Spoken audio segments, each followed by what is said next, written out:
दोस्तों नमस्कार, स्वागत है आप सभी का। एक बार फिर से चलिए जानते हैं मध्य प्रदेश की ताज़ा खबरों को। लेकिन उससे पहले अगर आपने अभी तक इस चैनल को सब्सक्राइब नहीं किया तो सब्सक्राइब कर लें, जिससे कि आपको मध्य प्रदेश की ताज़ा खबर रोजाना मिलती रहे। तो सबसे पहली खबर की बात करें तो मध्य प्रदेश में बीजेपी के 24 कैंडिडेट्स की प्रोफाइल आ गई है। और बता दें कि लोकसभा चुनाव के लिए बीजेपी ने शाम को अपने प्रत्याशी की पहले सूची जारी कर दी। 195 नामों वाली इस लिस्ट में मध्य प्रदेश की 29 में से 24 सीटों पर कैंडिडेट घोषित कर दिए गए हैं। और मध्य प्रदेश में बीजेपी ने जिन 24 प्रत्याशी को पहली सूची में चुनावी मैदान में उतारा है, उनमें से 6 कैंडिडेट LLB, 2 PhD और 1 MBA कैंडिडेट हैं। पोस्ट ग्रेजुएट से लेकर 12वीं तक के प्रत्याशी चुनावी मैदान में हैं और 24 प्रत्याशियों में 4 महिलाएं भी शामिल है। अगली खबर, मध्य प्रदेश में राहुल गांधी की भारत जोड़ो न्याय यात्रा की एंट्री हो चुकी है। मुरैना में कहा कि बीजेपी RSS नफरत और डर फैला रही है, हमारी सरकार बनने पर किसानों को MSP देंगे।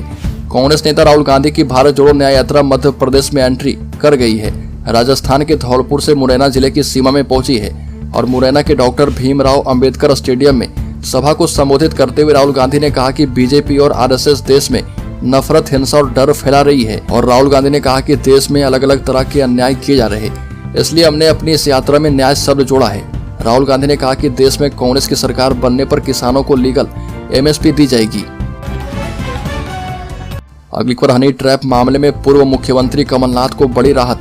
हनी ट्रैप मामले में पूर्व मुख्यमंत्री कमलनाथ को लेकर महिला आरोपियों का आवेदन कोर्ट ने खारिज कर दिया है और कमलनाथ से हनी ट्रैप से जुड़े CD और पेन ड्राइव जब्त करने की मांग के आवेदन को कोर्ट ने संभावना आधारित मानते हुए खारिज कर दिया है।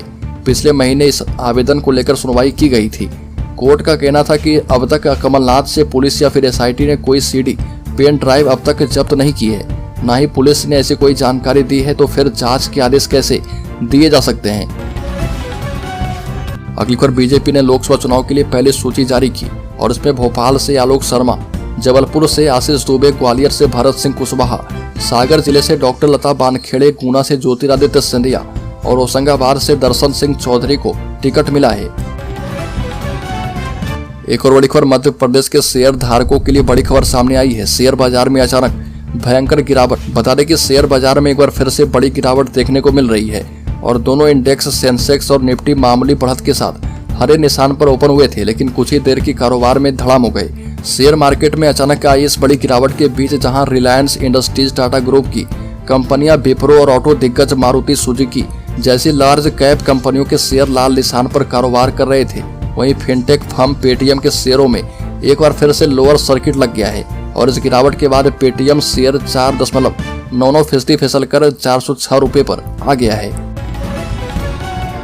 अगली खबर, मध्य प्रदेश में अब आम मरीजों को भी एयर एम्बुलेंस सुविधा मिल पाएगी, यानी कि उन्हें कम समय में हेलीकॉप्टर के जरिए एयरलिफ्ट करके अस्पताल तक पहुंचाया जाएगा। मुख्यमंत्री मोहन यादव ने उज्जैन में रीजनल इंडस्ट्री कॉन्क्लेव के मंच से virtually PM Shri air ambulance सेवा की शुरुआत की।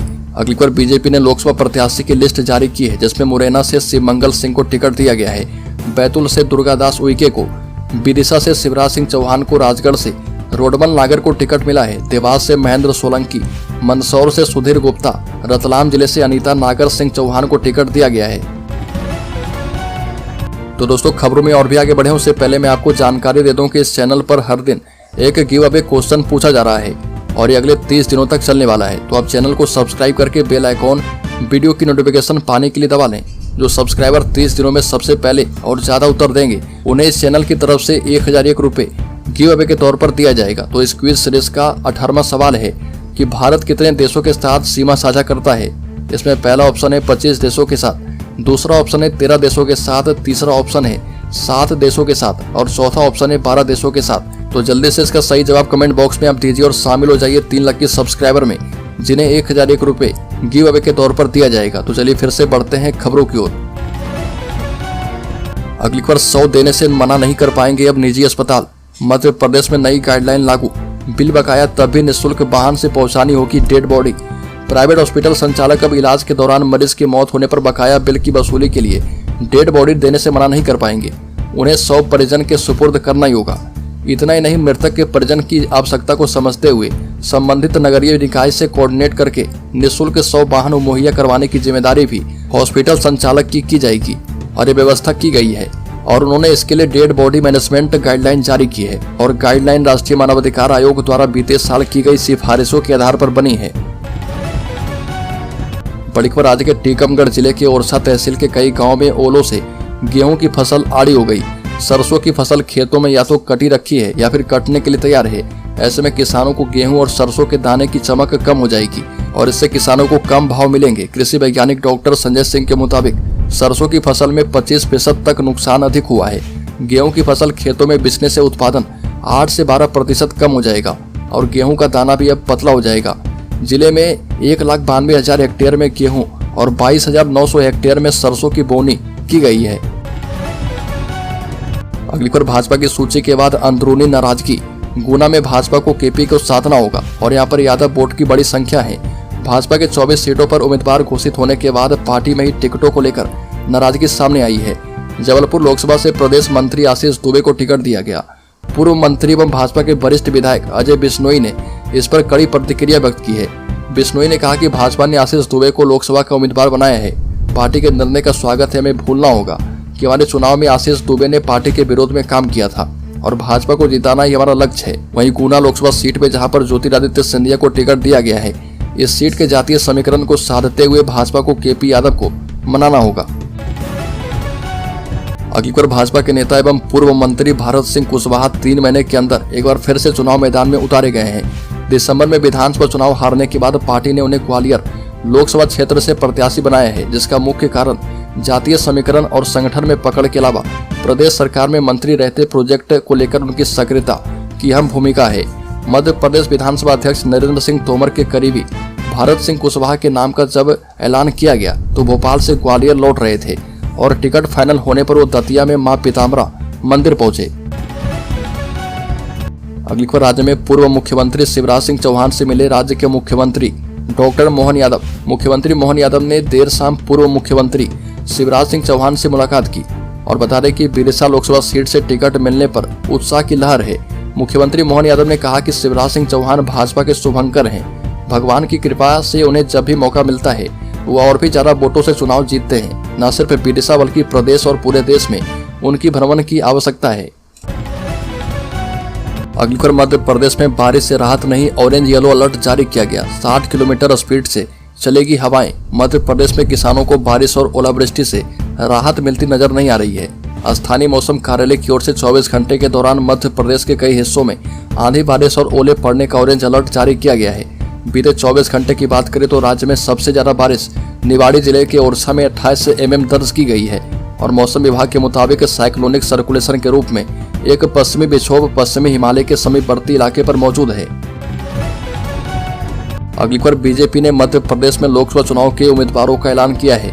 इसमें कुछ को रिपीट किया गया तो कुछ चेहरे बदले गए हैं। इसी सूची में राज्य के पूर्व मुख्यमंत्री शिवराज सिंह चौहान का नाम भी शामिल है। टिकट मिलने पर शिवराज सिंह चौहान ने खुशी जताई और पीएम मोदी को लेकर कहा कि वह युग पुरुष और युग दृष्टा हैं। भारत का अभूतपूर्व विकास करके जन कल्याण का इतिहास रचा है और अब विकसित भारत का संकल्प भी उनके नेतृत्व में पूरा होगा और इस संकल्प को पूरा करने में मुझे एक गिलहरी की तरह योगदान देने का अवसर मिला है।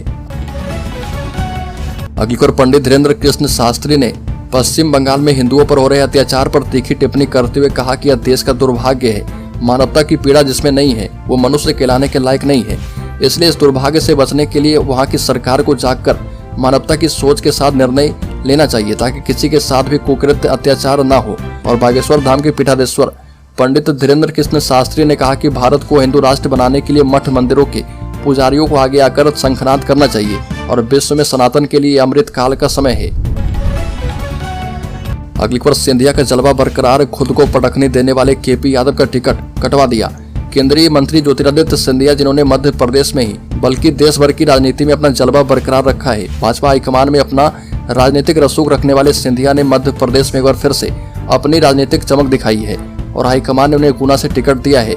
और खास बात यह है कि 2019 के लोकसभा चुनाव में ज्योतिरादित्य सिंधिया को पटकनी देने वाले केपी यादव का टिकट काटकर पार्टी ने उन पर भरोसा दिखाया है और ज्योतिरादित्य सिंधिया के सामने वर्तमान सांसद केपी यादव ने भी जोर शोर से दावेदारी की थी। रायसुमारी में केपी यादव के पक्ष में माहौल बना था लेकिन उनके नाम पर मुहर नहीं लग पाई।